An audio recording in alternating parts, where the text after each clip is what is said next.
Foundation for Freedom for this latest edition of our Freedom Dialogue.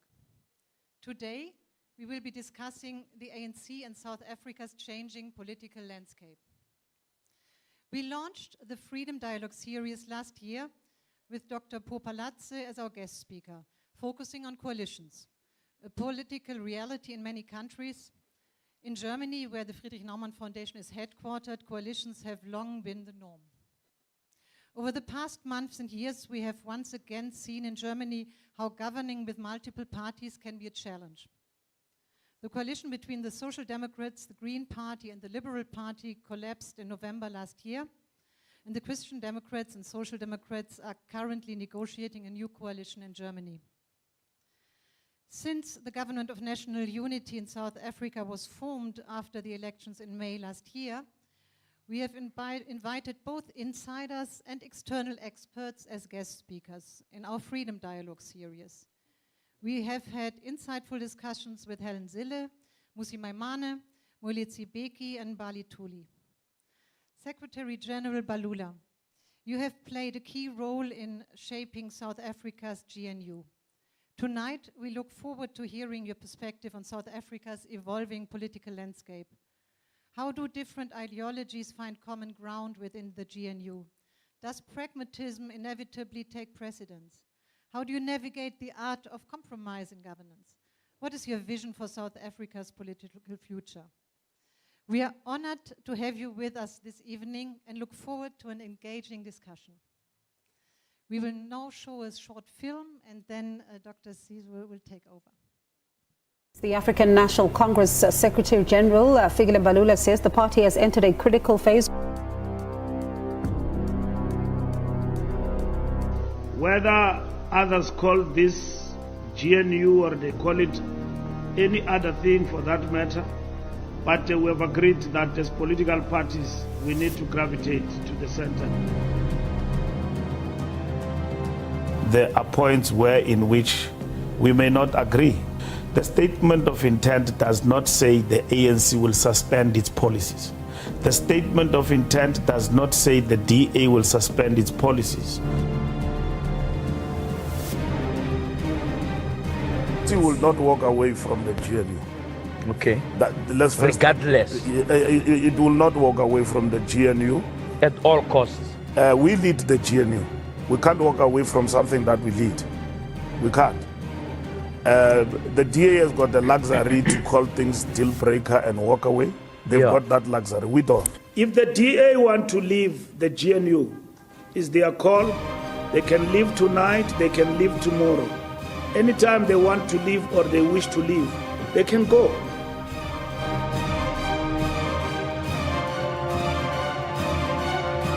The ANC must be renewed to stand any chance in the 2026 local government election. Mofe says Ramaphosa and ANC SG Fikile Mbalula must take the blame for the overall poor performance of the ANC. The only thing for us is to understand what went wrong, for us to lose this majority, and I think we know what went wrong. The ANC will bounce back very strong. We're resolving people's issues. That's what is important. As the economy grows and we do what we said we'll do in the manifesto, that will restore the confidence of the people on the ANC.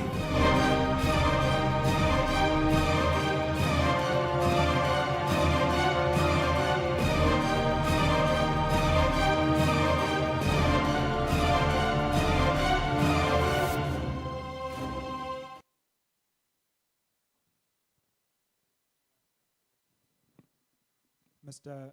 Mbalula, thank you so much for joining us this evening. It's great to have you, and this is a wonderful sign of your commitment to public dialogue. The election in 2024 was, of course, a pivotal moment for our country and a pivotal moment for the ANC. You dropped from 57 to around about the 40 mark. It's nearly coming up to a year since that election. How do you think about it now, given how important it was for our country? Thank you very much to you, Sizwe, and the foundation Frederick Newman Foundation, and everyone in the audience and those here. And we are here as the strong proponents of dialogue in our society. We subscribe to national debate and engagement and conversation. Twitter is nice, but it's not a platform for debate. So this dialogue is very important. I think we arrived at that moment because of a number of factors in terms of the outcome of the election. We have since made an analysis about what happened. We fought very hard not to get to 40%. But nonetheless, we are now a 40% party in a government of national unity.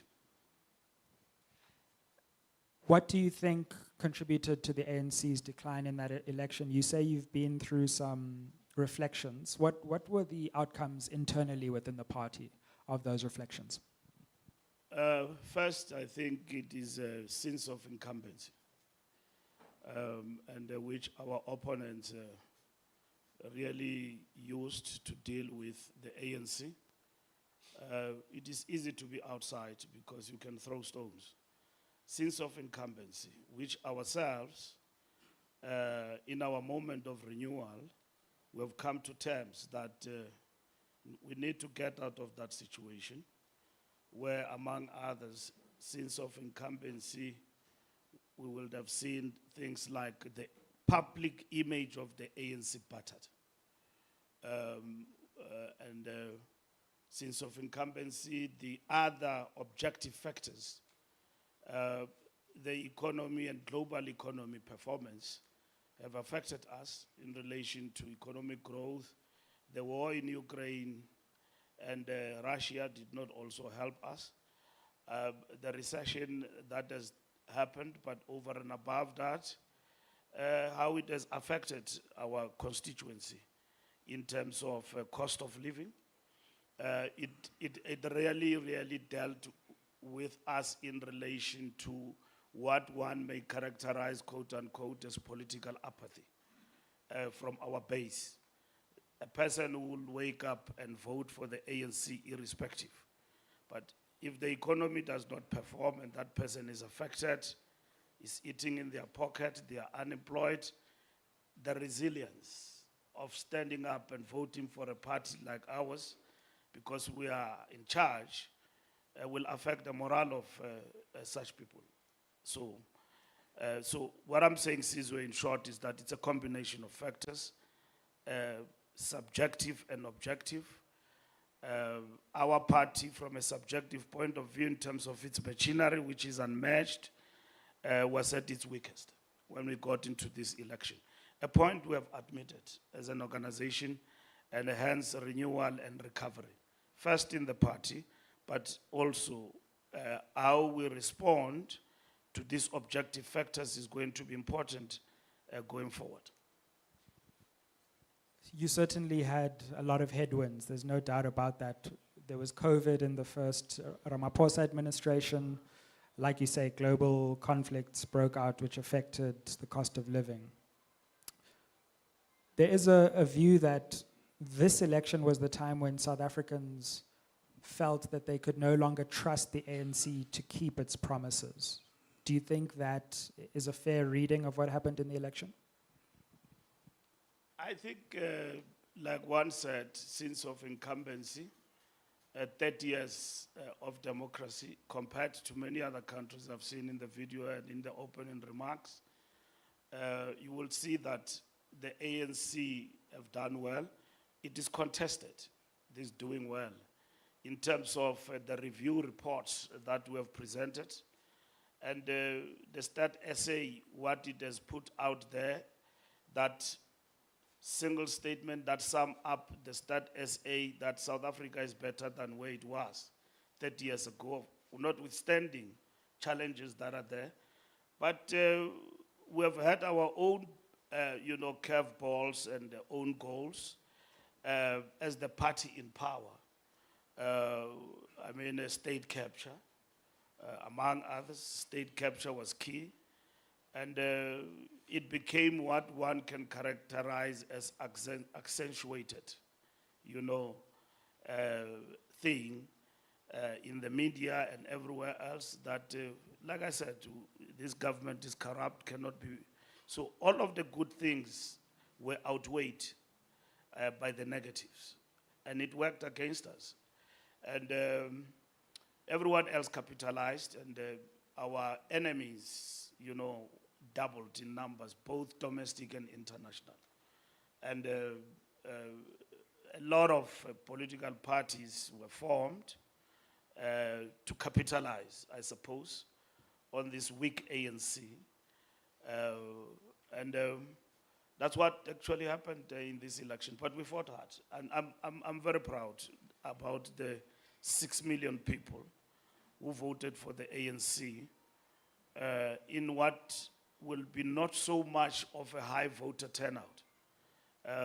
Even in a turnout like we have witnessed, the ANC still managed to garner 6 million people to vote for it as a party that we still believe in you and then continue. So, And since then, a lot has happened, and we're going to get on to so much of what's happening from foreign policy to the GNU. But just while we focus on the party, you as a SG have been on what I can only recall as an unprecedented move to reconfigure the party, to, as you've said in a recent interview, really look at the structures on the ground, which you described as being in a dire state. And you've certainly taken charge of changing the party. How are those reconfiguration efforts going? And can you give us a sense of what has been done within the ANC since the election? Because it's quite a sweeping set of moves that have been made.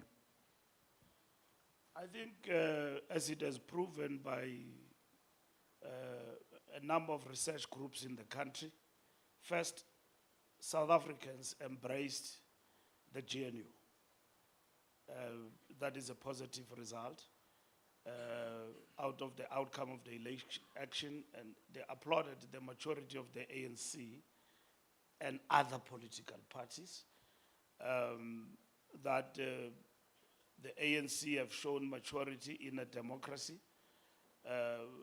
And secondly, the response of the social partners when you talk about addressing the challenges we are facing in our society, in particular in our economy, and so on, the response has been positive, even though has been positive, overwhelming, but the practical response has been like wait and see attitude of people and all of that. So we have seen positive spin-offs in terms of the objective factors, questions of load shedding, and all of that. People said load shedding will come back immediately the following day. So the trust deficit between the ANC and the voting populace of our country was affected in the last election. And the fact that we have gone up to more than 300 days after the elections without load shedding, that brought some back. I don't know how it will translate into the election, but we have won each and every by-election. We have contested, and with bigger numbers. I think those are positive things. In terms of the party, reconfiguration arises in the context of, here is the state of affairs. You've got 2 provinces. Yes, you have dropped everywhere in the country, but populous provinces and all of that, like Gauteng and so on, what do you do in those provinces to respond? Because you deal there with people who are highly opinionated, whom you cannot just run roughshod over them. And the key question is, aerially, in terms of leadership and so on, are you able to respond to that? But people are no longer being hoodwinked. they want facts. That certain things are moving and moving in a particular direction, and they need to be convinced about that. So reconfiguration entails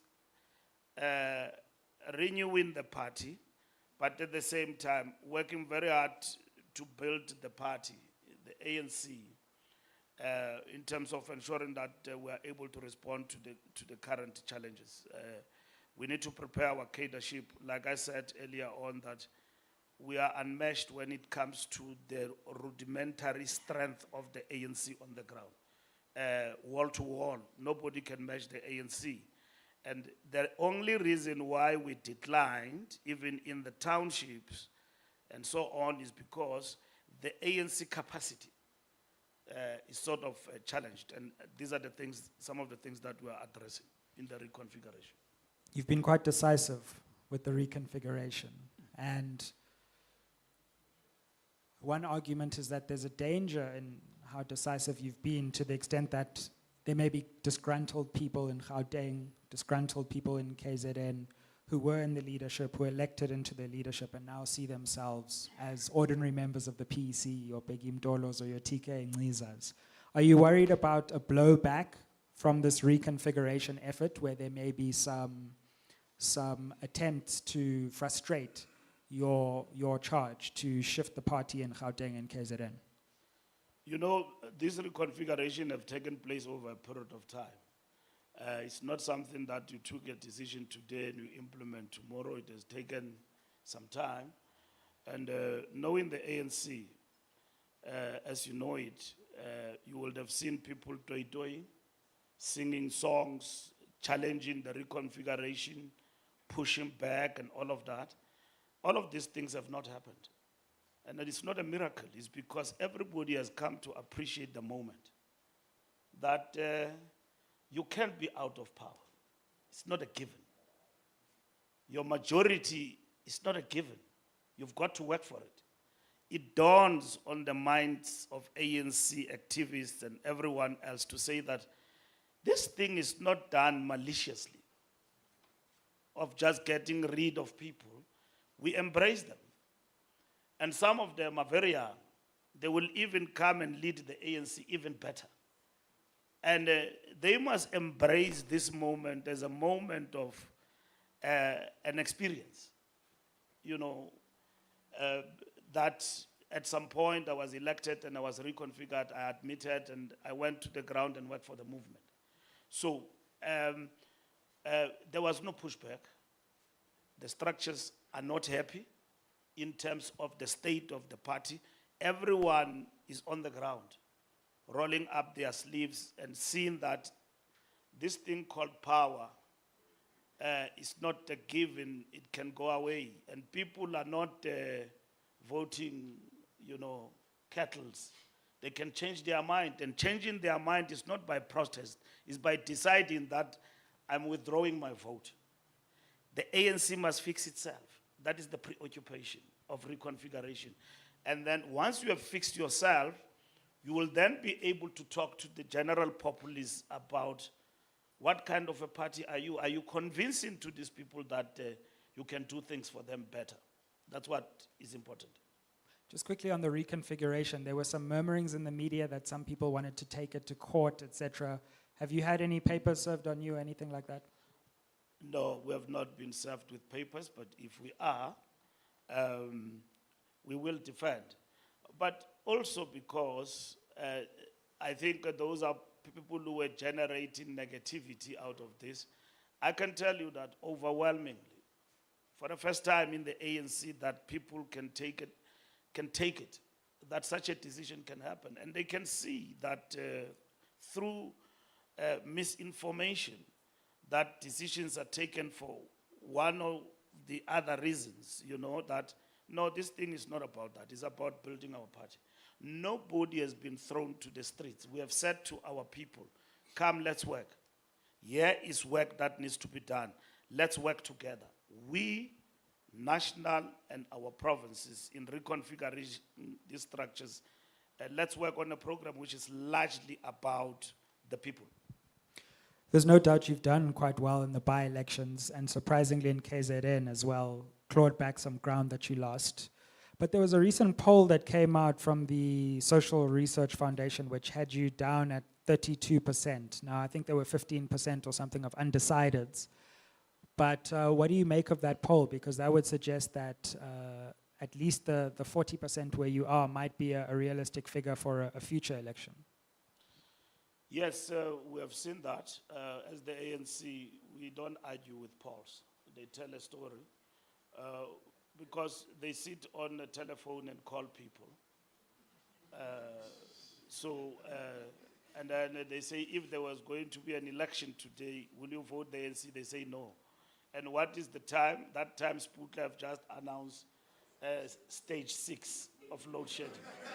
So, well, can he stop doing that? yeah, I don't, yeah. So, and then it moved from stage 6 to stage 8.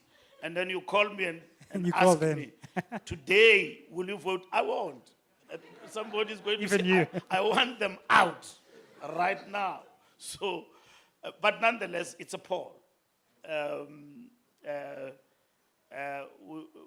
There were interesting polls before the elections, and even before these elections. In the elections, I think in 2016, that said the ANC will lose metros. We're arguing against that and saying that no, it won't happen. We are the mighty ANC. We will emerge, and we lost Joburg.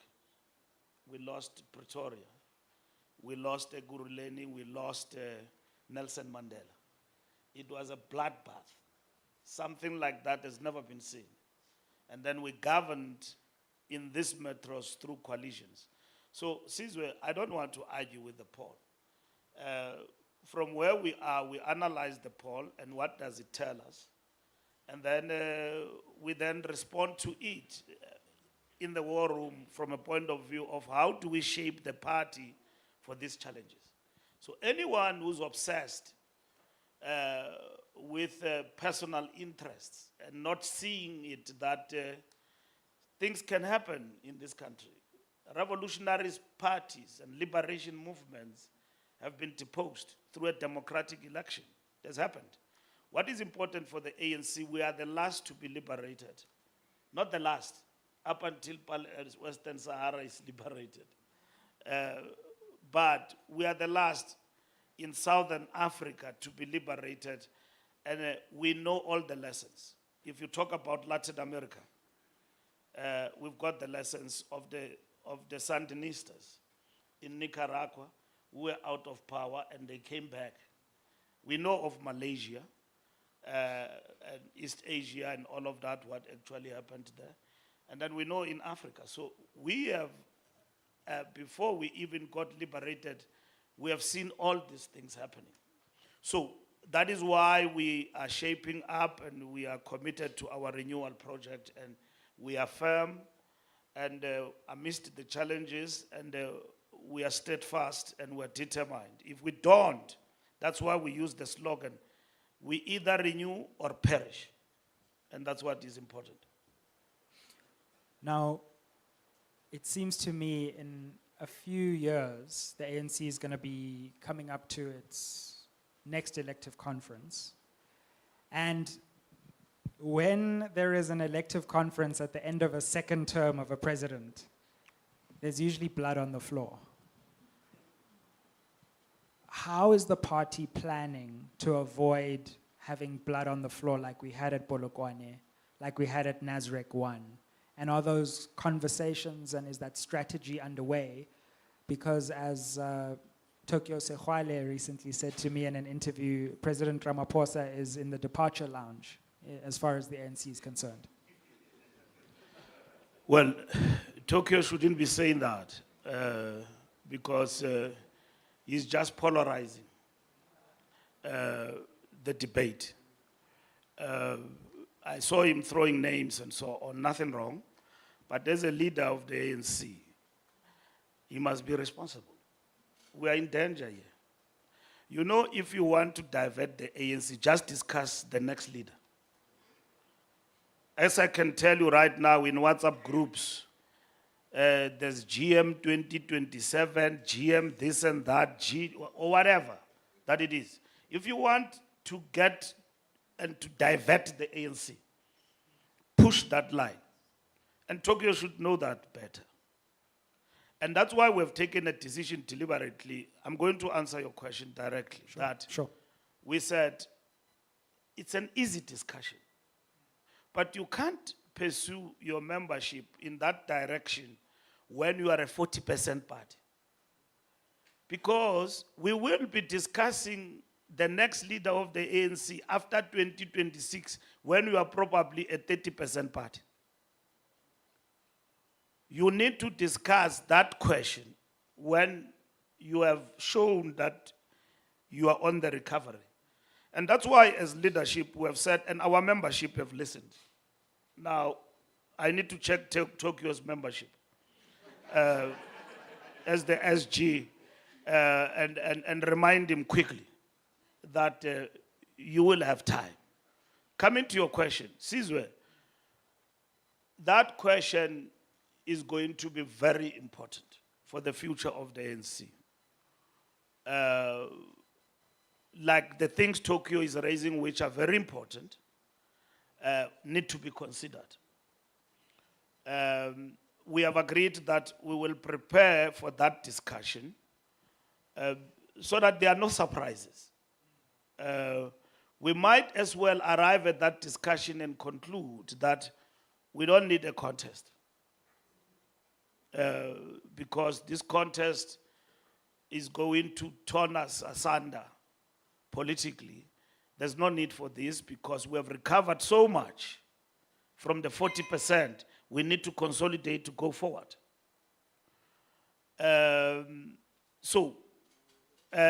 Before you put personalities, who's going to lead, I see the comparison and I'm also thrown into the mix. And I'm 2 years and a half elected SG and people already want me to be president. That's a great achievement. I've not even finished my term, you know. I've not even halfway, because halfway it will be in August. And then they should be talking about Paul. That should be the man who should be under pressure, because he's on the doorstep, you know, he's knocking. I'm not deputizing anybody. I am the SG. I would love to feel that I've made a difference. That's my personal thing. It doesn't matter for the ANC. What is important for me is to get the ANC on track and not to be obsessed with something that we will resolve easily about who leads the ANC and all of that. That's going to be important to consider. And you can't conceal or fudge that kind of a discussion. It has to be open, and then it has to also be informed by principles and all of that, but also the interest of the ANC. It is fine for all of us to say we want to stand, but will our standing assist the movement? So Sizwe, I'm saying that Tokyo is starting something that he knows can divert us from this path. So you need to be focused. To an extent that is overstepping discipline, I'll have to check. Because we have given an order to all members, an instruction, and that is democratic centralism. Don't talk about leadership.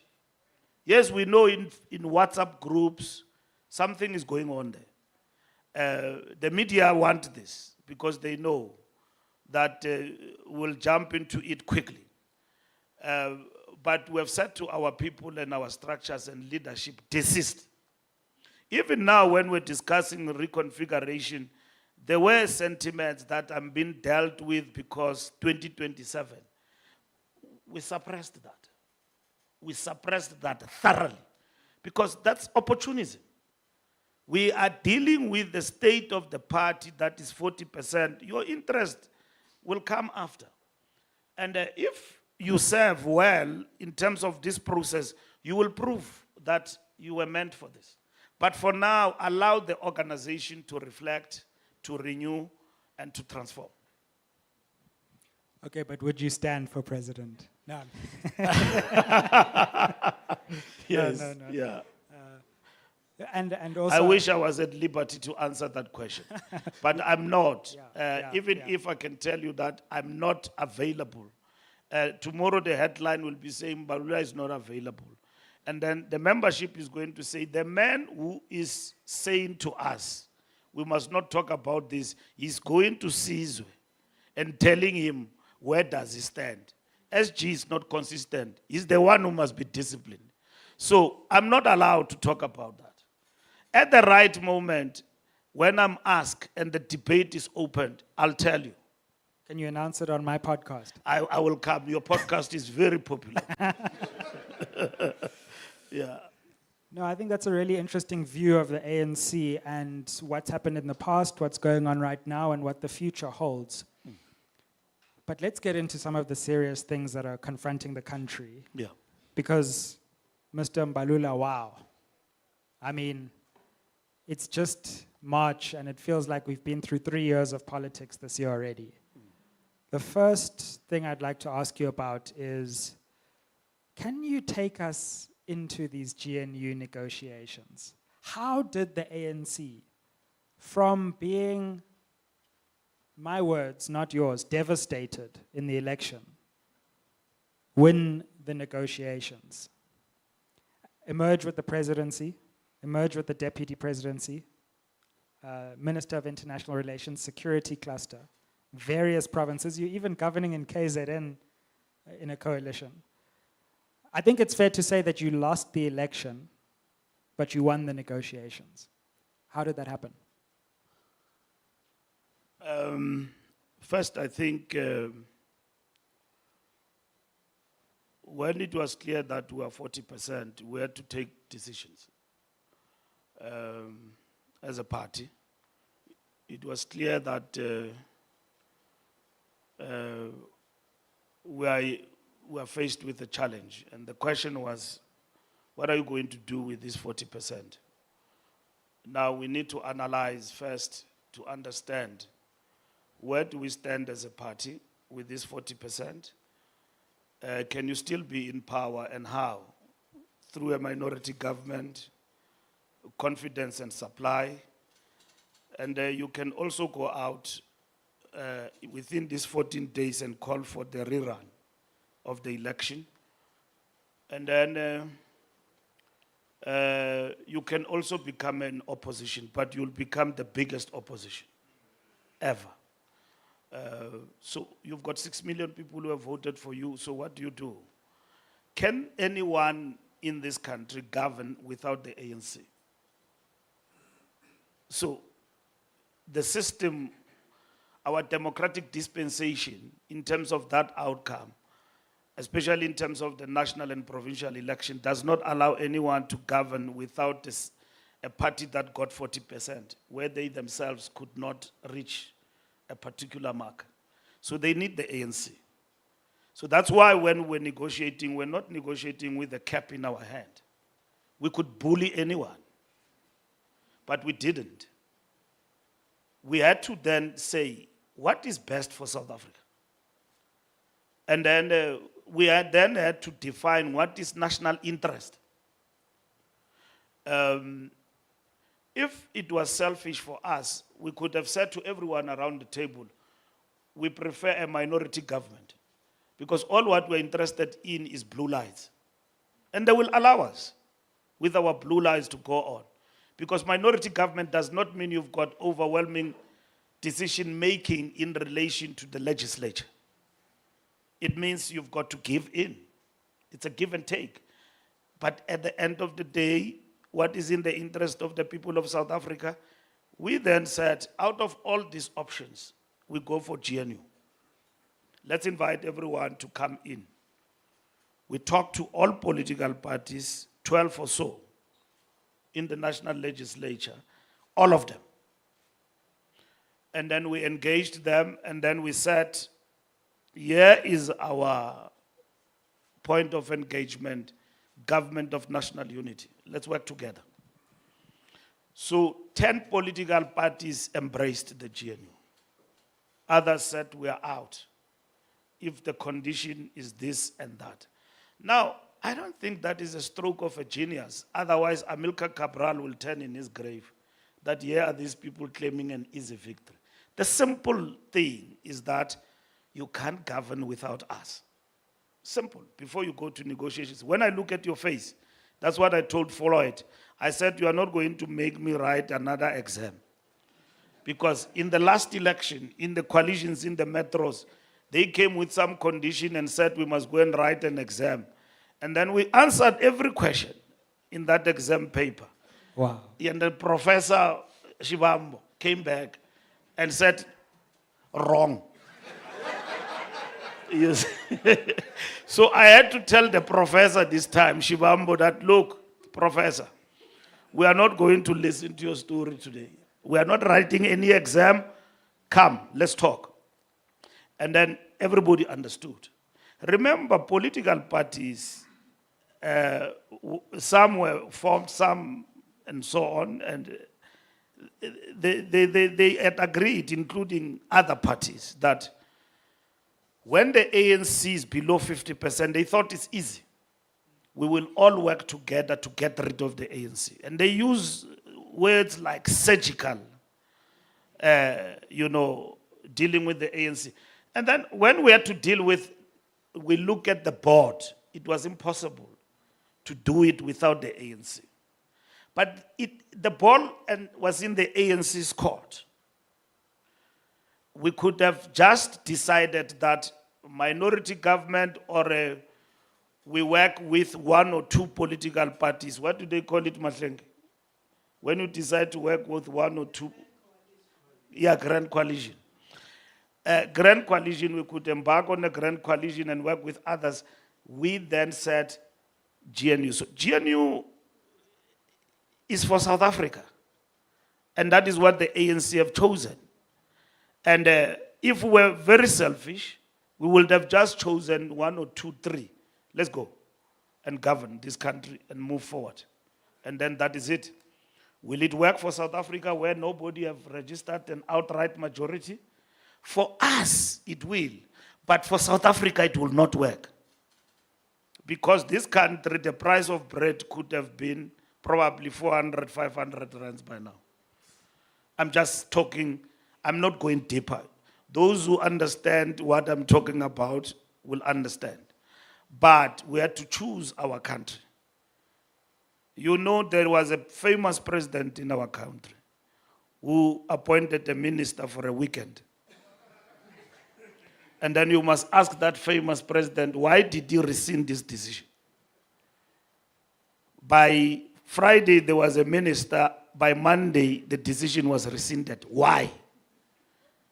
It was rescinded because everyone else around who controls the economy, who have invested in this country and all of that, were leaving. There was capital flight in this country. The price of bread would have been 1,000 rand. These South Africans from Soweto to the Cape and all would have marched to the street and this government will be removed by weekend. No South African will tolerate what is happening in other countries here. They will march and take government out of power. So in South Africa's interest, because we are building an economy within a capitalist mode of production. We didn't come to Pretoria by AK-47 and seize power. We came through a negotiated political settlement out of a pressurized process protracted of a struggle that isolated the apartheid regime. So we're not in a scenario in which everything else will happen in our favor because we want things to happen in that way. Let me pause there. So I'm just saying, Sizwe, that we had to choose the people. And that is what brought us GNU. And we're working with everyone, and we're committed to GNU. And GNU is an idea muted by the ANC, shared by everyone, and they agreed to it. And let me say this as much about the DA issue. You've got to respect parties. I mean, DA didn't come with 1% in government. They came with more than that. So we had to deal with that particular question, even with other political parties. Sure. Yeah. The key question for the GNU is it going to actually deliver for South Africans? I think you're quite right. The markets seem to like the idea. South Africans supported it. It has the support of 75% of the electorate in one reading. But unemployment still seems to be very high. Growth is sluggish at best. And of course, the most recent events in Parliament show that there hasn't been agreement on the budget. So South Africans, I think, are wondering, is this coalition actually working, or is it going to help us only to move sideways going forward? I mean, just reflecting on the budget process, how anxious should we be about the lack of agreement over such a crucial pillar of governance? Everyone should be worried about the budget, about the performance of the economy and all of that. Everyone should be worried about that. Okay, now I'm very worried. Exactly. We are in uncharted waters. If we're a majority, we will move ahead with the budget. It has got shock in the system, because in South Africa such a thing has not happened, where the budget is postponed, but we've got shock absorbers, because everyone understood quickly that we've got the GNU, and then we've got to talk about the budget. It has never happened that the budget get to be discussed in a way that it has been discussed in our country. We arrive in Parliament, the minister is ready, and he explained to us why he has taken this direction, and that is it. And then it is done. So it is not political parties. First, it is the executive that took the decision. Political parties are just taking advantage of that to say, no, it is us who reversed this and so on. It is civil society also that had reservations through COSATU and everyone else and so on. The fact of the matter is that when the Minister of Finance goes and Treasury, we have built a strong treasury in our country, and we must be proud of that.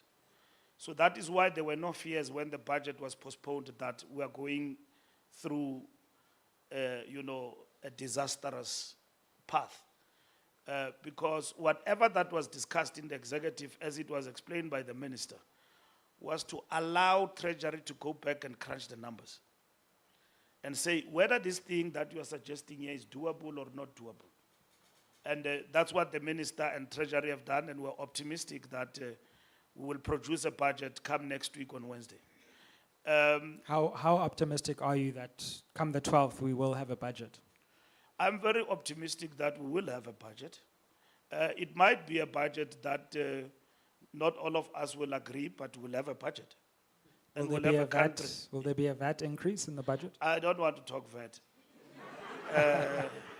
I don't want to talk VAT. I don't want to pretend to be something I'm not, an economist overnight, fly by night and all of that. What I know is that our economy is not performing well, and that our borrowing capacity is exhausted. As much as we have managed our debt very well over the years, at the present moment, as we approach the budget, is that our revenue capacity is actually affected. And we keep going to borrow, but it's a challenge. Are there options besides VAT? What we have given to our deployees when we're discussing the matter, we said just be open to everything. So that is what is important. But at the end of the day, we cannot collapse on this budget. Right. We must have a way forward on it, and we're expecting the executive to report through the minister and deliver a budget come next week on Wednesday. So the ANC is not in principle opposed to a VAT increase either? ANC have got a clear position on VAT in terms of our manifesto. Read it and read it over and over again.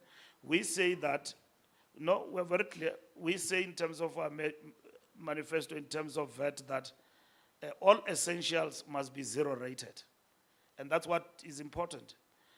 But we did not envisage that in terms of the budget, there will be an introduction of an increase, either 2 or whatever percentage, but those who are working out our finances look at all the options at their disposal and bring them forward by way of taking the country forward, and we don't just collapse on the matter of the budget.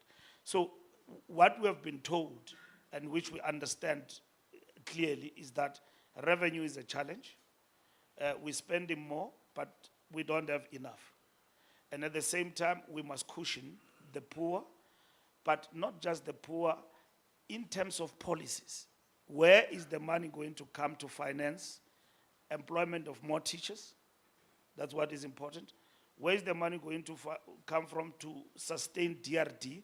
Of course, we are saying that it must be changed, as we say in our policy, to become a basic income grant, not just give and all of that and so on, but people must be trained, get out of the system, get employment and all of that in terms of the income grant.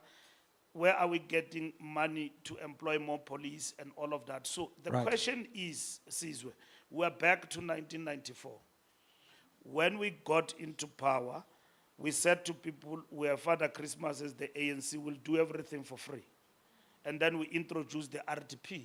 But when we got into power, we found a debt by the apartheid regime. Then the question had to arise, where are you going to get financial capital to fund the reconstruction and development program? So that is why COSATU and them were very angry with us when we said, we want to achieve macroeconomic stability through GEAR.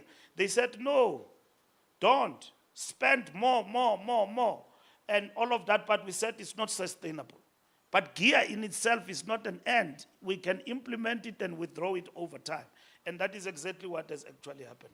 So we are back in 1994 where we are saying, we are facing this situation that is facing us, and we need to navigate through this, working together. So there are many options, and I don't just hope, and I believe we'll find each other on this matter, everybody. It doesn't matter. DA, COSATU, business, and everybody will have shared their views, and the ANC, on what must actually happen. At the end of the day, let's have a middle road for everyone. And understand that there's got to be a sacrifice from each one of us for a little while in order to recover. That's what is important. I could talk about the budget for a lot longer, but there's one final set of issues I want to come to, and that's foreign affairs. And that has really dominated headlines recently. Maybe in the question and answer, we can get into some of the other questions around the GNU, but President Trump, I mean, I could just stop there. Before we get to AfriForum and the DA's recent visit to Washington, I mean, this executive order really takes aim at South Africa and says, not only are we unjustly expropriating the land of white Afrikaners, but our foreign policy, in particular our partnerships, our ICJ case, and also our relationship with Iran are subjects of this executive order. How do you react to the President of the United States being so bullish and aggressive on South Africa's foreign policy and its domestic policies? I will say that Trump and his administration are doing things that they said to the voters in America they will do before the election. I followed the campaign consistently, and I had hoped that they don't win, but they've won. So they've won. And Trump said he will review in all multilateral institutions America's participation. Before he went to an election, during the altercation around COVID, he had issues with World Health Organization. The first day when he reported to office was to withdraw America from there, before even South Africa. And then he introduced that thing they called Dodge or Deutsch, whatever, through Elon Musk. And then they went straight to US aid. So America has been doing a lot of things through US aid, including supporting their policy in terms of international situation in different countries. But at some point, they took a decision when there was a discussion about HIV and AIDS that they will support the developing countries with aid, and it was channeled through US aid. That's what has actually happened. So when Trump comes to office, it then takes, in terms of this Deutsch and cutting, decide that, that's why he made an example about Lesotho in the State of the Nation yesterday, that $8 million are used to support LGBTI plus. In some country, nobody knows in Africa, called Lesotho. So, so in terms of that US aid, South Africa became a beneficiary in terms of the support of HIV and AIDS. America came to the party. They are not proponents of the just transition. Trump have signed a directive which will affect, in terms of just transition, South Africa, Vietnam, Indonesia, not only us. And that's what has actually happened. That's Trump and his administration. What has become a direct attack to South Africa has been our policies in terms of expropriation and so on. All of these other things I'm talking about, he has been very clear. Let anyone go back during elections. Why are you shocked? He campaigned on that platform. And if it affects South Africa, at least we knew that is coming. Now, when it comes to direct attack, which is what we must fight as a country, is the distortion that people are dying here every day. And we are on a mission of land grab, literally. That is a lie. That we must challenge. Through diplomatic channels, we must reach out to Americans. Whether they want to listen to us or not, we must talk to them. We must talk to them about AGOA in terms of trade relations. That will be a direct attack in terms of trade relations between us and them. Is that the only option for us? No. But at the end of the day, our government can't give up on that. And Just then our government... Can I ask you on that, Mr. Mbalula, just in terms of the diplomatic channels? Are we doing that? Are we pursuing those channels? Because it feels as if there's almost a parallel diplomatic process going on at the moment with AfriForum. The DA, for some reason, has itself sent a delegation and come back recently. Do you feel like there's an attempt to dislodge the state as the partner speaking to Washington right now? You see, what the DA and others don't understand is what is called national interest. When this economy collapses, it's not going to be a few people, it's going to be South Africa. Where will we go? We can't go back to Africa deep and everywhere else. We have to run to the sea, and we're going to drown there.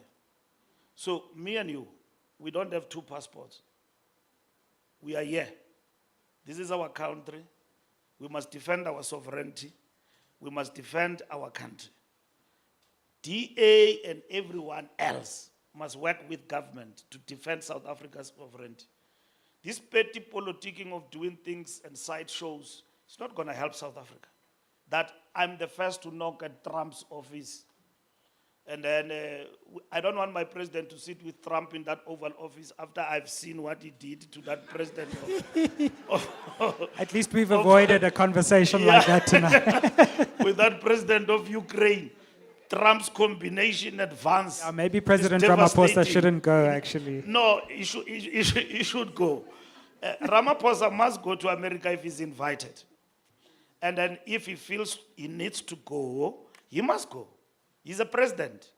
He served the whole of South Africa. Our reaction to the ANC, to the politics of America will be different. Because to us, it's nothing else but imperialist aggression. Okay? And we must campaign and talk even to our friends of civil society in America to challenge this stance of Donald Trump and his administration of world policemen. Ramaphosa doesn't serve the ANC, only serve this great nation. And South Africa can collapse. And our relations, if they have to collapse with America, it cannot be on our part. We failed to pursue goodwill with the Americans.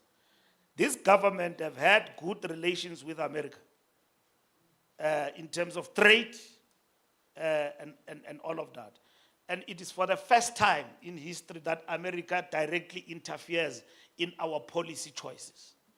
Now they are eating into our sovereignty through President Trump. So that's why it is possible that they are closing us out. We are addressed through X every day. It's something we have never seen in diplomatic channels.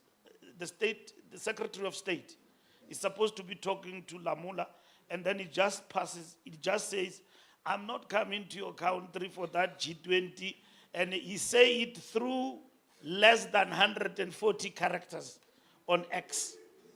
And it's done, it's not coming.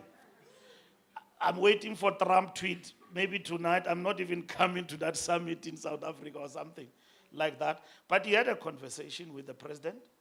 He said he will come. Wow, And okay. yes, when he came into power, he talked to the president. And then he said he will come. Of course, he's friends with our own old man here, the golfer. They play golf together. Any else? Yeah, we must press the back channel, not any else only. He plays with any else, he plays with everybody. Sure. So sure. We must reach out to the American administration and make them understand. But for South Africans, like AfriForum and Solidarity, to go to America and badmouth our country like that, and then thereafter seek an audience with the president, is disingenuous. Okay? It's disingenuous. They go to America, when they come back, they say, let's meet president. That's why president said, in my own understanding, as a president of the country, I think you are disingenuous. You go and badmouth your own country, your own countrymen. I mean, white people in this country, we have defeated right-wing fringe as this country. I was in Australia with the Springboks, and they were beaten there. The stadium was full with the Springboks. And then after the game, we will go and sit, have pap and wors, because we had to think the South Africans in Europe, in Australia will come there. And I will address them and tell them how nice it is. They missed clip draft and all of that. And then I say, why did you leave? They said, we made a big mistake. So I say, why don't you come back? They say, we sold our farms. Everything is gone. We don't have anything there. But life is not good here. And then I can assure even those who want to go to America, we will address them when we go there in the World Cup with the Springboks, and they will not be happy about staying there. So there's no need for anyone to run away from this country. So we have fought side by side and defeated when there was AWB there and there.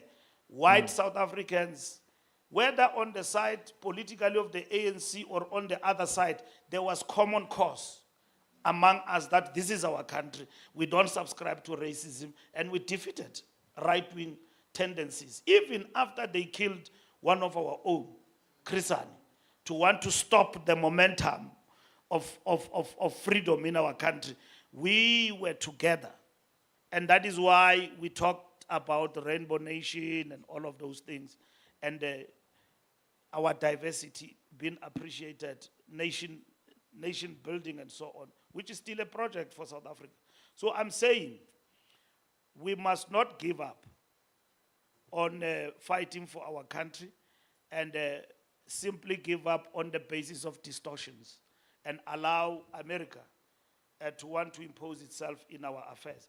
But their policy in relation to withdrawal in institutions and all of that it must be a global attack in relation to multilateralism. Right. That is really from this position of Trump is under attack. Multilateralism has always been under attack, but not so fervent, decisively with Trump. Bush attacked multilateralism and went to fight a war in Iraq and Afghanistan, and he was supported by others. And then they didn't win anything in that war. Afghanistan and Iraq are still in tatters. Trump has gone further. Well, Mr. Mbalula, thank you for this interesting conversation. And we're now going to pause and give some space to the audience. And so the way that we're going to do that is, first we're going to come to people in this room, and we're going to take 3 questions in this room. We're then going to take 3 questions outside in the spirit of democratic and the government of national unity, bring people from the outside in. And then we're going to take 3 from online questions. So let's start within the room, and can I please have 3 hands in this room for Mr. Mbalula? We'll take the questions consecutively. Right, so I see 1, 2, and 3. Please. Thank you very much. You haven't spoken much about the smaller parties like the Freedom Front, who recently had, and no, I'm not a Freedom Front supporter, the question is going somewhere. They've recently had a leadership election and have a new leader, a leader who is quite pragmatic in his social approach, but quite clear as to what he wants for his party. So should they leave the GNU and it becomes unpopular, or it becomes popular for smaller parties, should they be willing to give up their ministerial seats? But should smaller parties start leaving the GNU and it's only you and the DA left, what would the ANC do? Thank you very much. And that was a model of brevity. And could I ask the others asking questions to stick with that model? So. So I must answer first. No, we'll take them consecutively. Minister, not Minister, SG, Mbalula, sorry about that.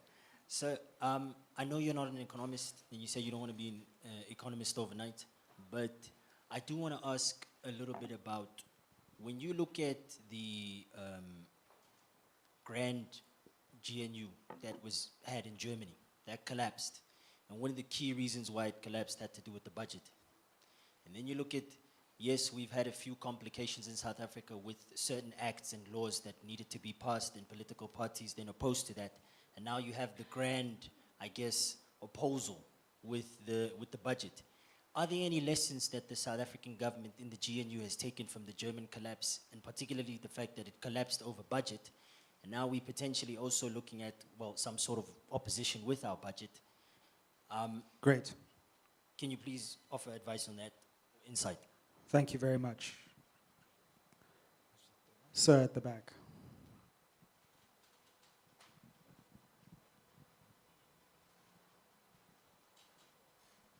Hi, Secretary General. My name is Tembelani Mazibuko.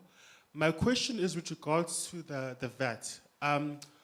The ANC, we have not seen any commentary or conversation from the ANC around increasing corporation tax or the imposition of a VAT tax, or indeed tax evasion. A lot of mining companies do not pay tax, and it's in the billions in other companies.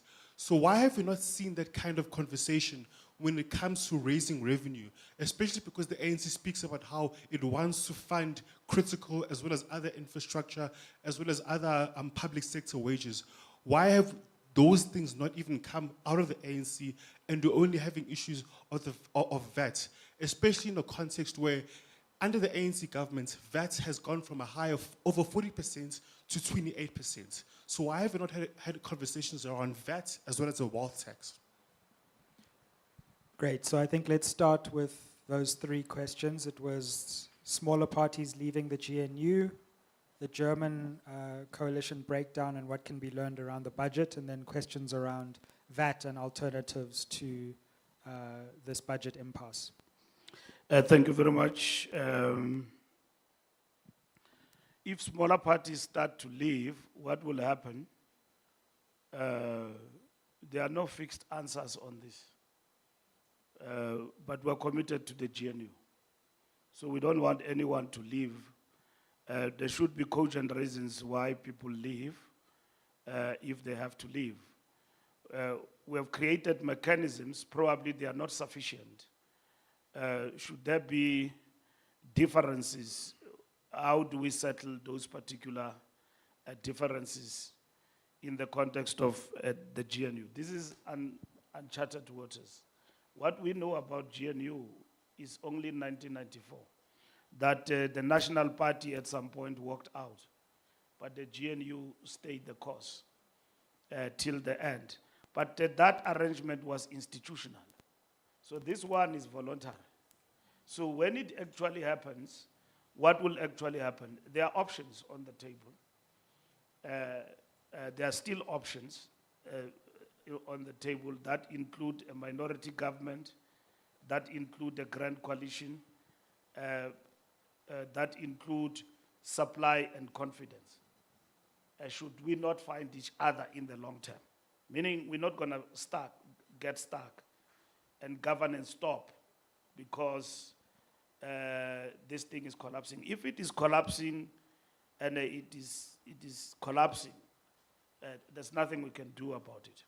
But at the present moment, we don't want GNU to collapse. If there are points of differences, we need to settle those particular points in terms of the discussion and the clearinghouse that we have in government. And that is why the president have appointed the deputy president to lead that clearinghouse. Already there are rumblings about the clearinghouse and so on, but that is the nature of these coalitions. In my office as the SG of the ANC, I have something that was not in the constitution in terms of powers and duties of the SG, added by the NEC called coalitions. I was not elected to manage coalitions, but because of the circumstances, I now deal with coalitions. And we have a team that we work with. It's difficult to manage coalitions, very difficult. That's why Johannesburg is the way it is. And now you all want to blame it on the ANC because our mayor have said wrong things there and there. The problem is the ANC. The problem is not our mayor. The problem is the system. Because you don't give one party overwhelming majority to govern and show you how they can govern. Because the ANC governed for 2-3 months, and thereafter you have another coalition. And when that coalition comes, they get rid of the municipal manager, they get rid of everybody, and then they bring their own system. It's not sustainable within 5 years in a city like Johannesburg. That's why you've got potholes. For the first time in Joburg, you've got potholes. First time, SG. Yeah, I'm pretty sure we've had them for quite a long time. No, I've been a citizen and a resident of this city for the longest of time. And I know, at least after the new dispensation, I know that at least we've never had potholes in this way that we've got, because you govern from this end to this end and other new people come. Before Dada came in, there was somebody who was in charge. So for some time, and the political parties, our game, we blame each other. It's not us, it's this one. But coalitions have not worked for our local government. So we need stability in terms of the GNU, and that is why we chose the GNU, because we chose stability, okay, in the national interest of South Africans. We didn't choose the DA like it is portrayed, that we are partners and all of that with the DA. We chose the people who are giving us that terminology are people who are political flip-floppers in our political terrain, who say, no, the ANC chose the DA. Everybody was invited. They didn't come. The DA must be responsible in the GNU, the ANC must be responsible in the GNU, and work for the citizens to achieve the goals that we have set for this country and so on. The second question... Can I ask you to take these two together briefly so that we can go to the others? Yeah, okay. I agree, we must learn from Germany, and not just Germany, Italy. You know Berlusconi, there in Italy. He was a president there. And the coalition's government changed like monthly in Italy. Germany now, it is happening in Europe like rapidly, all the time. So I don't know whether there's something to learn from there. But what I can tell you is that these coalitions in Europe, they collapse despite the fact that they've got experience of coalition governments over time. They collapse, they are not stable. Probably our GNU can show them that we can run a coalition for 5 years with all the difficulties that we've got. And then the last point about tax. All options are on the table. Wealth, corporate tax, and all of that. And I think that question needs to be answered thoroughly when the budget has been presented. Because I don't think any of this will escape when it comes to tax intervention by the Minister of Finance. Yeah. Thanks. Let's take 3 questions from outside, please. Now, I'm not quite sure because I can't see outside, so we may need someone from the team to select 3 people.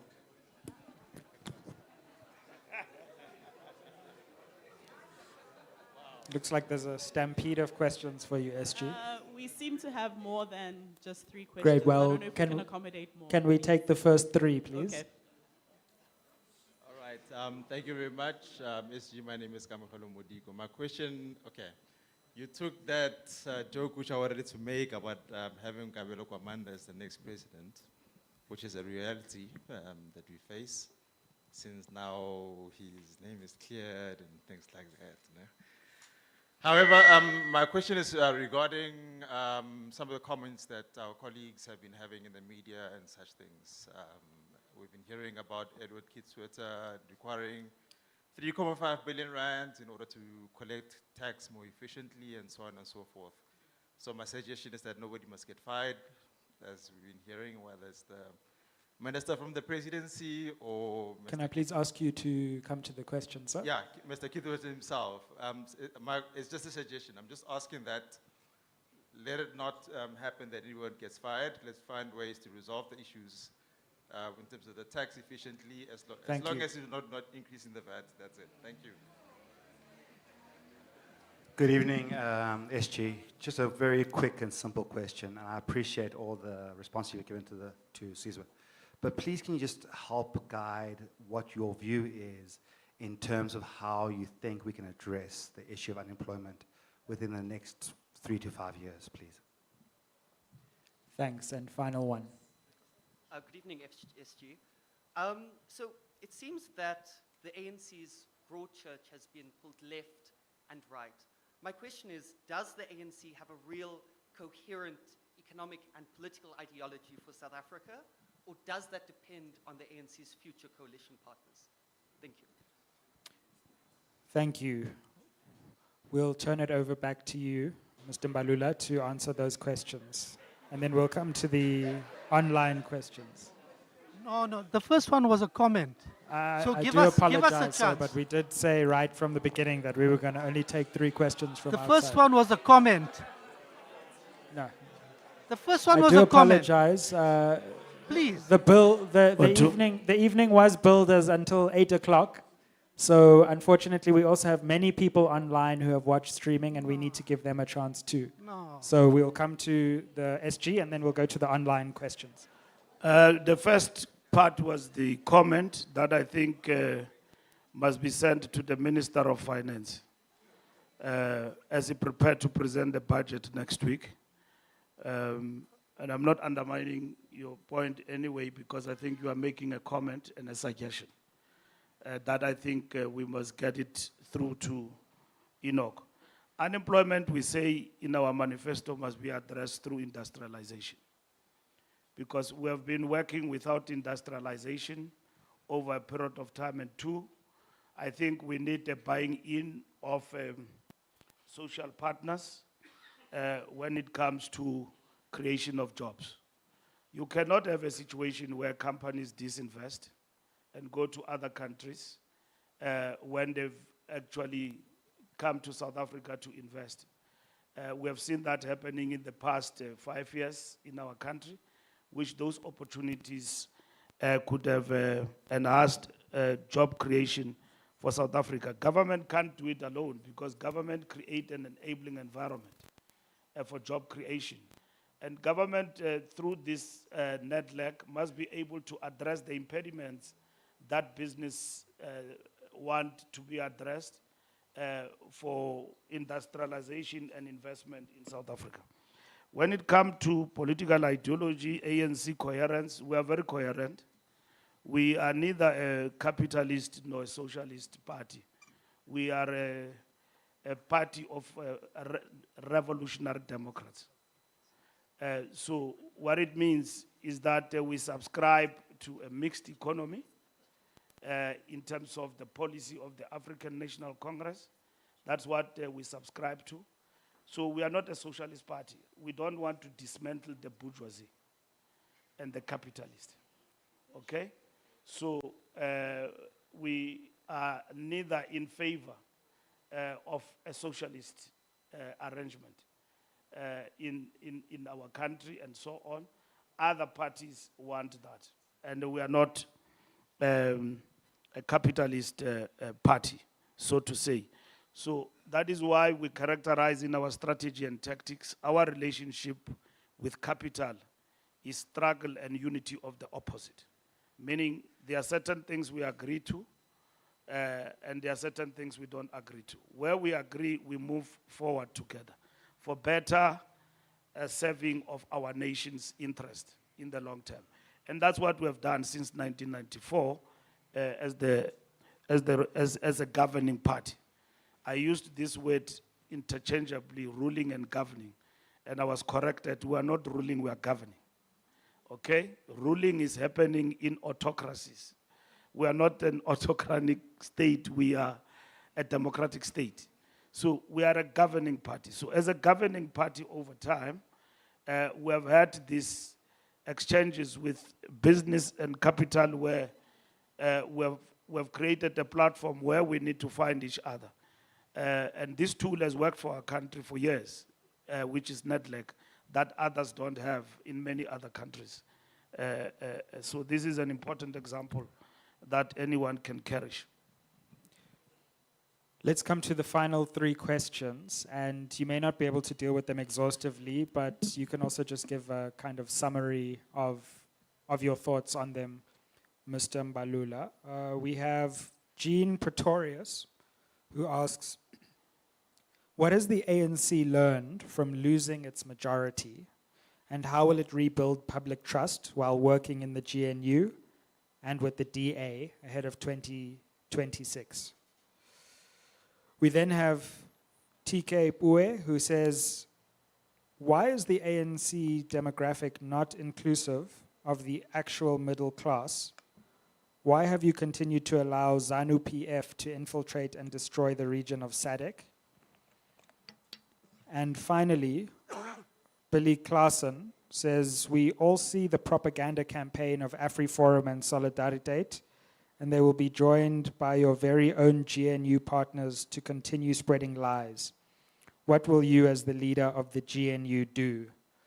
Of course, you won't be able to answer all of that, but if you can give some brief thoughts and perhaps your concluding remarks, we will be done by the allocated time of 8 p.m.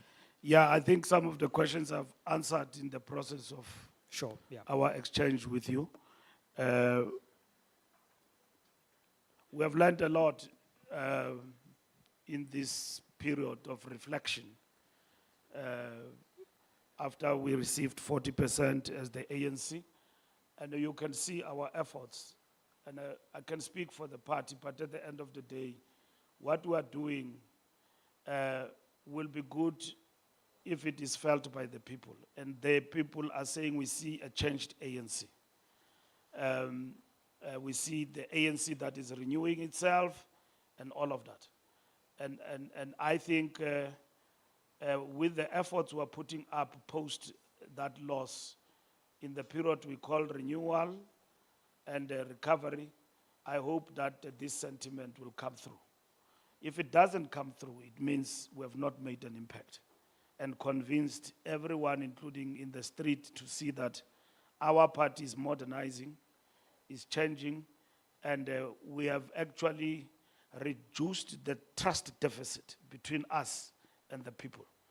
But from our part, we are doing everything to change that situation that befell us in May last year. Middle class, I don't know whether we have a middle class or we have a straighter in South Africa. It's something that is debatable because class is defined against the means of production. It means you stand to own something. So these people who are middle straighter, because they are educated, they can afford to buy a car every month, and they work for government, can't be defined as a class. So a class is somebody who's got something that they own there and there. And I don't know, we still have to debate that, but we do have a lot of middle straighter people in the ANC. They are not probably in leadership echelons, but the party that we are, there's a lot of the people who are in the middle straighter in the African National Congress who also have views. And that is why in the ANC we pride ourselves of debates and dissent.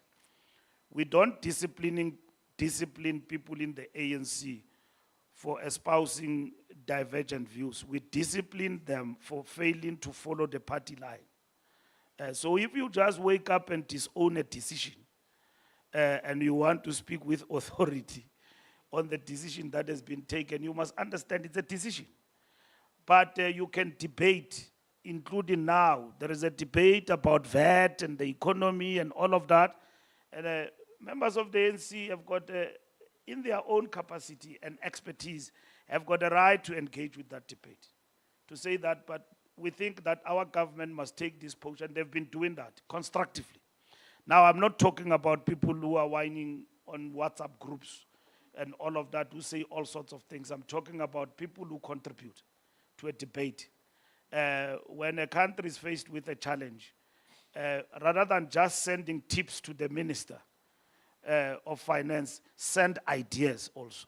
Minister, we have heard that you want to increase VAT. We don't think that's an option. Now, we've got scholars, we've got academia and people in the field. Now, you must contribute in that discussion. I was impressed with economic justice. They made the whole comprehensive input on the budget and tax, what must happen. And I read that. And I think some of the inputs that they make a lot of sense, that any person sensible somewhere in Treasury will take something from that. And that is the debate we basically are talking about. Can I ask you to round up here? Yeah, I'm rounding up. Because I'll never get this What chance is Billy again to Klassen tell you to saying? round up. What is Billy Klassen saying? He's effectively saying AfriForum and Solidarity are being joined by your GNU partners. Oh, okay. No, we have said that. We are South Africa, we are patriots. We must unite, and we must work with anyone, against anyone who badmouth our country and undermine our sovereignty and our patriotism. With all the difficulties we have, we think South Africa is a great country and must be defended by all. Thank you very much.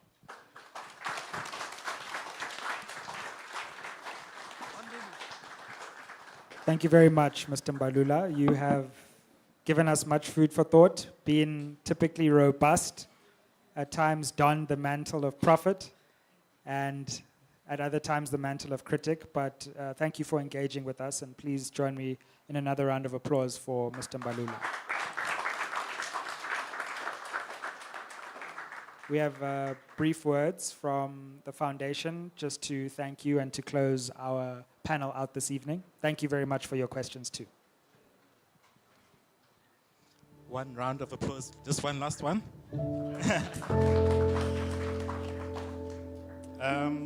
Sizwe said that you lost the elections but won the negotiations.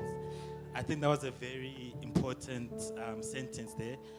But I think what it actually speaks to is that that can only happen in a democracy. And we've seen the onslaught of against democracy or democratic values in the world. And I think as South Africans, as bad as things may seem, we need to appreciate that we at least live in a competitive democracy. Around the continent, former liberation movements are struggling with this notion of democracy or with the notion of freedom or liberation. And as much as you receive a lot of criticism, and I know you guys are not shy at patting your own back, but today I'll pat it for you. And I'll say thank you for respecting our democratic culture. It's not perfect, but at least we are getting there. We're growing, And in terms of the definition of youth in South Africa, our democracy is not yet 35 years, so it's still a young democracy. It's growing, it's maturing, and I think we will get there. We appreciate the efforts that are being undertaken in the GNU to protect our democracy and the democratic gains, and we implore you to please put the people first. Put the people first, and I think we got that from this conversation tonight, so thank you, SG. I'd also like to extend a word of thanks to my brother Sizwe. Sizwe, this is becoming your second home. And just know that I'll just save you some office space there anytime you want to come through. So thank you for coming through. But I think, Sizwe, you've got an amazing platform as well. And I think what's amazing about your platform, what's important about it, is that you're taking young people along with you on this political journey. Young people didn't come out to vote.